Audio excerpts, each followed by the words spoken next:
విఘ్నేశ్వర షణ్ముఖ భారతీ సమేత పరమేశ్వరాయ నమః. Ramadevi astro and వాస్తు ఛానల్ని వీక్షిస్తున్న ప్రేక్షకులకు స్వాగతం. దసరా నవరాత్రుల్లో 6వ రోజు మహాలక్ష్మి అవతారంలో పూజిస్తాం. అసలు ఈ మహాలక్ష్మి అవతార గాథ ఏంటో, మహాలక్ష్మి ఎలా ఉద్భవించిందో చూద్దాం. దూర్వాస మహాముని ఒక అద్భుతమైన పుష్పమాలను తీసుకొచ్చి ఈ దేవేంద్రుడికి ఇస్తాడట.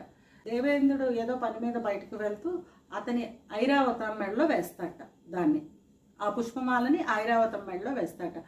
ఆ పుష్పమాలకి తుమ్మెదలు ఆకర్షింపబడతాయట. ఆకర్షింపబడి ఆ తుమ్మెదల జూంకారంతో ఈ ఐరావతం ఇబ్బంది కలుగుతుందట. అంటే తుమ్మెదలు జూంకారం చేస్తూ పూలమాల ఉంది కదా, పూలమాల మీద వాలడం వల్ల ఈ ఏనుగుకి ఇబ్బంది కలుగుతుందట. ఇబ్బంది కలిగి ఆ మాలను తీసి నేల మీద వేసి తొక్కేస్తుందట. ఆ మాలని కింద పడేసి తొక్కేస్తుందట కాలుతో. తొక్కేసరికి దూర్వాస మహాముని కోపం వస్తుందట. అద్భుతమైన మాలను నీకు ఇస్తే అధికార గర్వంతో, అహంకారంతో నన్ను నేను ఇచ్చిన మాలను అవమానింపజేశావు, నీ శక్తి నశించుకోగాక అని శపిస్తాడట. శపిస్తే రాను రాను అతనికి దేవేంద్రుడికి శక్తి నశించిపోతూ ఉంటుందట. అదే సమయంలో బలి చక్రవర్తి దండయాత్రకు వస్తాడట. దండయాత్రకు వస్తే ఓడించి రాజ్యం స్వాధీనపరుచుకుంటాడట.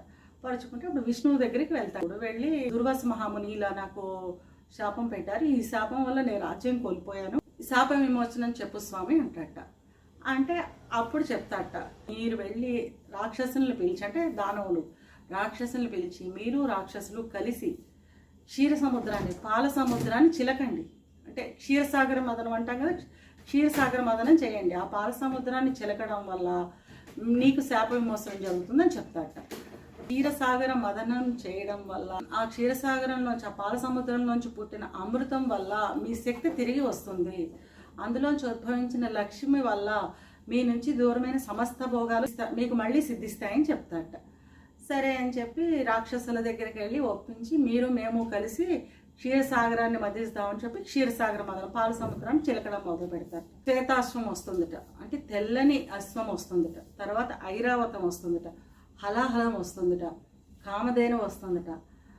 తర్వాత మహాలక్ష్మి అమృతము ఉద్భవిస్తాడట. ఆ మహాలక్ష్మిని విష్ణుమూర్తి స్వీకరిస్తాడట. అలా ఉద్భవించింది మహాలక్ష్మి. అమృతం తాగడం వల్ల పోయిన శక్తి తిరిగి వచ్చిందట.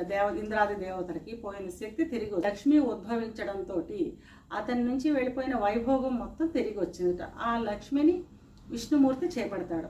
ఇది లక్ష్మీదేవి ఉద్భవించిన గాథ. ఈ లక్ష్మి అవతార గాథ వినడం వల్ల సమస్త సన్మంగళాలు జరుగుతాయట, సమస్త వైభవాలు సిద్ధిస్తాయట, ఇంట్లో శుభకార్యాలు జరుగుతాయట. కనుక ఈ లక్ష్మీ అవతార గాథని ప్రతి శుక్రవారం, మంగళవారం ఇంట్లో మనం విన్నా, ఈ లక్ష్మీ అవతారానికి పూజ చేసినా మనకి లోటు అనేది ఉండదట. ఇష్టకామ్యాలన్నీ సిద్ధిస్తాయట.